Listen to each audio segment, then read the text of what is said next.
Assalamualaikum warahmatullahi wabarakatuh. Om Swastiastu.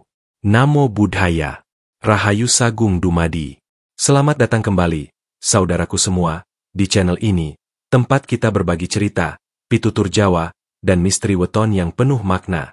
Sebelum kita mulai, mari saya ajak panjenengan untuk membalas salam di kolom komentar. Tulis doa, sholawat, atau kata rahayu, supaya energi baik mengalir dari kita semua.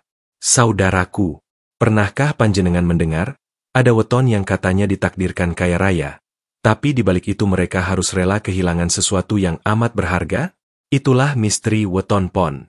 Banyak orang percaya, pon membawa keberuntungan besar dalam urusan harta dan kedudukan. Namun, jalan hidupnya jarang mulus. Ada harga yang harus dibayar, ada bagian dari hidup yang harus dikorbankan. Lantas, apakah benar orang pon selalu kaya? Dan apa sebenarnya yang mereka harus kehilangan? Dalam perhitungan Jawa, pon adalah pasaran yang penuh energi kuat.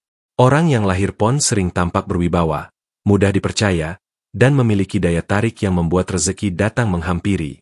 Tidak sedikit orang pon yang akhirnya sukses dalam bisnis, pekerjaan, bahkan kepemimpinan. Namun, para sesepuh selalu mengingatkan, setiap berkah besar selalu ada ujiannya. Kekayaan pon memang nyata, tapi sering diiringi dengan ujian kehilangan, entah dalam bentuk kesehatan, hubungan, kebahagiaan, atau sesuatu yang sangat berharga dalam hidup mereka. Saudaraku, kita sudah mendengar bahwa pon adalah pasaran yang membawa daya kuat, dipercaya sebagai magnet rezeki. Tapi jangan buru-buru berbangga, karena setiap berkah selalu berdampingan dengan ujian. Hidup ibarat timbangan, ketika satu sisi ditambah, sisi lain harus menyeimbangkan. Nah, sekarang mari kita masuk ke inti pembahasan, menyelami 5 sisi kehidupan orang pon. Kita mulai dari yang paling dikenal, takdir kekayaan yang melekat pada weton pon. 1. Pon dan takdir kekayaan. Sejak lama, orang Jawa menaruh perhatian khusus pada weton pon. Mereka menyebutnya pasaran berharisma, tempat energi rezeki mengalir deras. Orang pon sering dianggap memiliki daya tarik alami, sorot matanya meyakinkan, bicaranya mampu membuat orang percaya, langkahnya seperti membawa tuah. Tak heran, banyak orang pon yang mudah mendapatkan kepercayaan untuk memimpin, berdagang, atau menempati posisi penting dalam masyarakat. Rezeki bagi pon ibarat angin yang selalu bertiup ke arahnya. Ada saja jalan yang terbuka.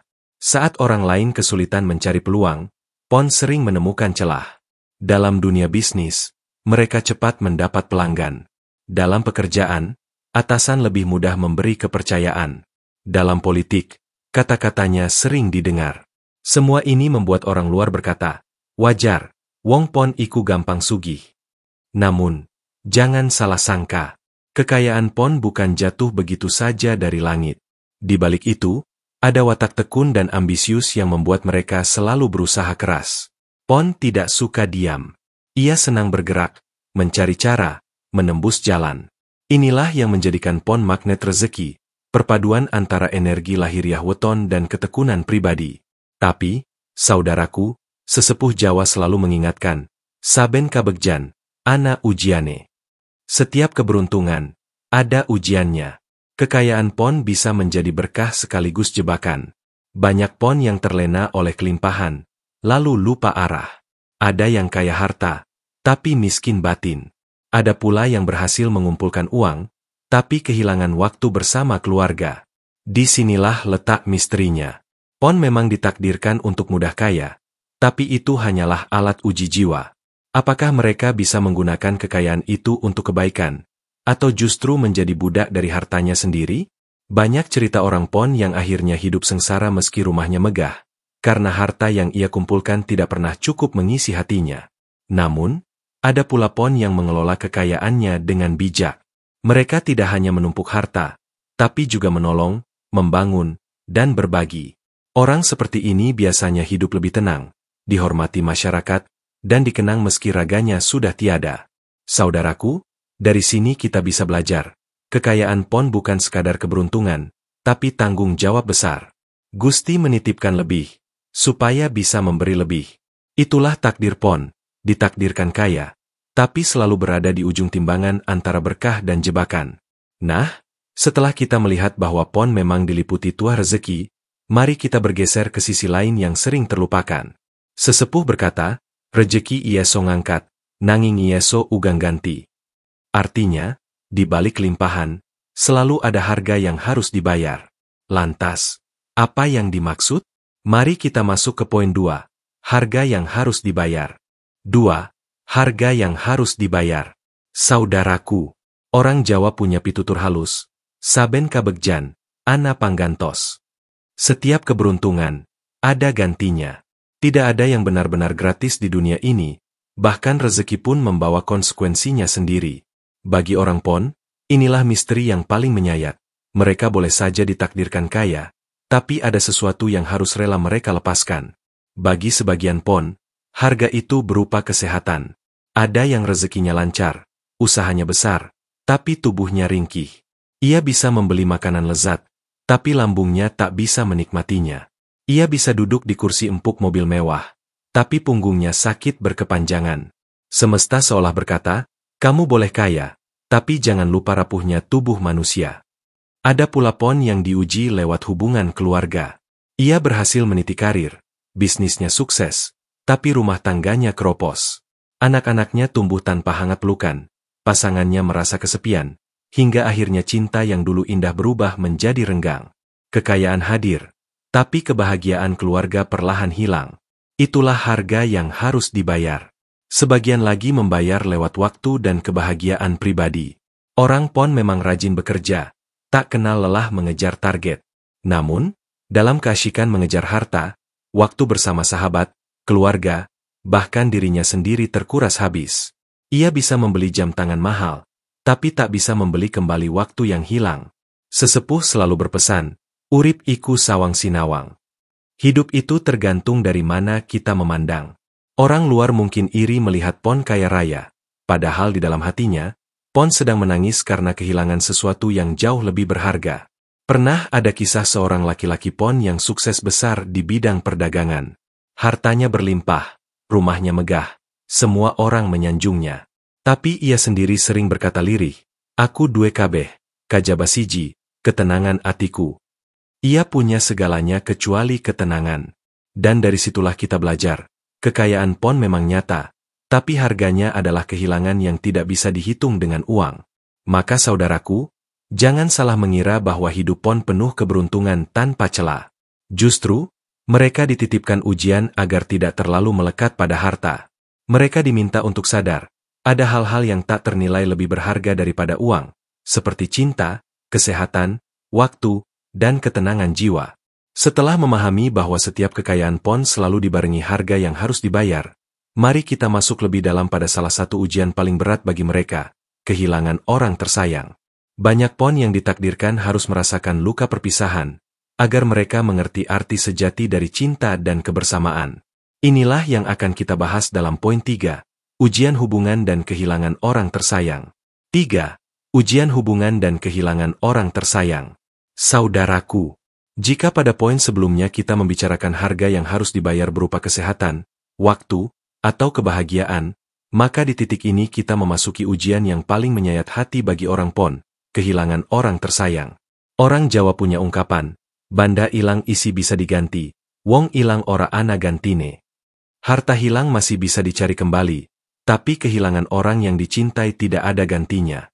Banyak cerita tentang orang Pon yang hidupnya tampak berkecukupan, namun di balik itu menyimpan luka mendalam karena kehilangan. Ada Pon yang harus merelakan pasangannya pergi terlalu cepat. Ada yang ditinggalkan sahabat karib yang dulu selalu mendukungnya. Bahkan ada yang mengalami berulang kali patah hati, seolah-olah cinta yang sejati selalu menjauh dari genggamannya. Mengapa ini terjadi? Sesepuh mengatakan, Pon seringkali dititipi rezeki berlimpah agar ia belajar melepaskan. Dengan kehilangan orang tersayang, Pon diingatkan bahwa harta bukan segalanya. Betapa percuma rumah besar jika kosong dari canda anak-anak. Betapa hambar makanan lezat jika dimakan sendirian. Betapa sunyi kamar mewah jika tidak ada pasangan di sisinya. Ujian ini sering membuat Pon menjadi pribadi yang kelihatan tegar di luar, tapi hatinya penuh luka di dalam. Mereka bisa tersenyum di hadapan orang banyak, tapi menangis sendiri di malam hari. Namun justru dari luka itulah lahir kebijaksanaan. Pon yang sudah kenyang diuji kehilangan, biasanya tumbuh menjadi pribadi yang lebih lembut, lebih mengerti perasaan orang lain, dan lebih mudah berempati. Ada sebuah kisah dari Tanah Jawa, tentang seorang lelaki pon yang kaya raya dan disegani. Namun, istrinya wafat ketika usianya masih muda. Ia sempat hancur, merasa hidupnya tak berarti lagi. Tapi seiring waktu, ia mulai menerima. Ia membangun sekolah kecil untuk anak-anak di desanya, menghibahkan sebagian hartanya untuk orang miskin. Ia berkata lirih, "Aku wis kelangan siji-sijine wong sing tak tresnani.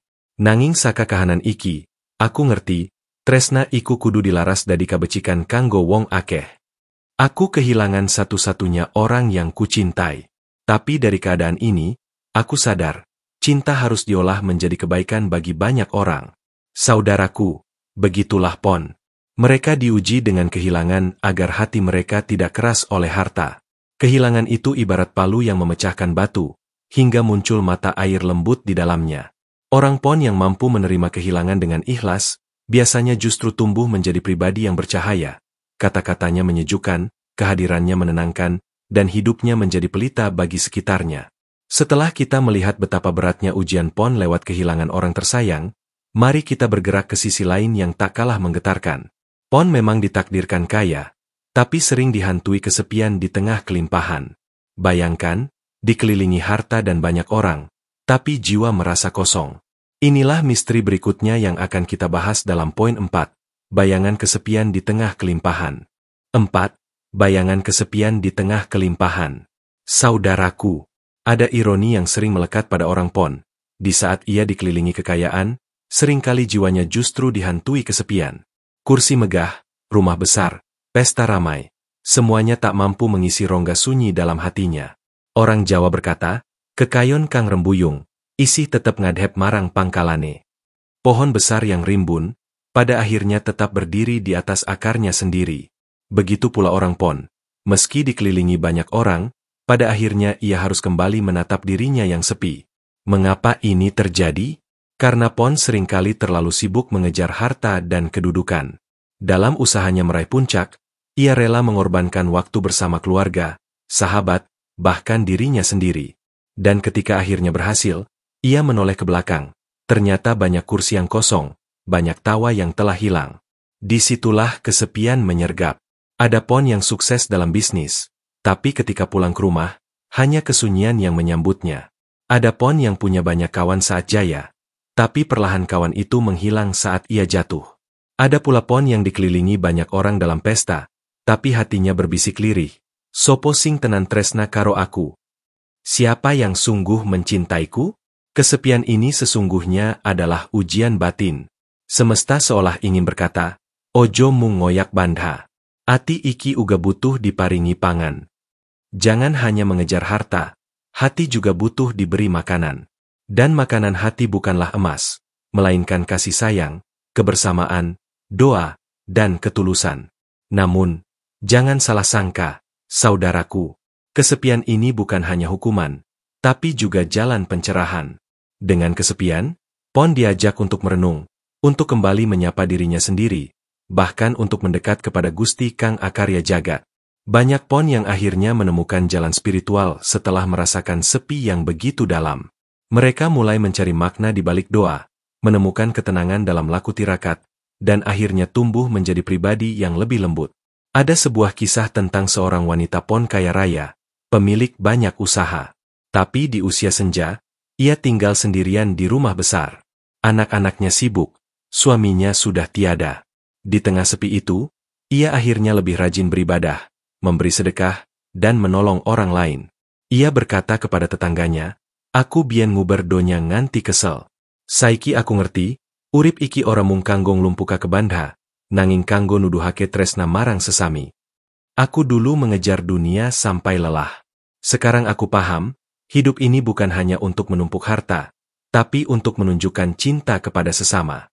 Saudaraku, kesepian adalah bayangan yang selalu mengikuti pon, bahkan di tengah kelimpahan. Tapi jangan takut.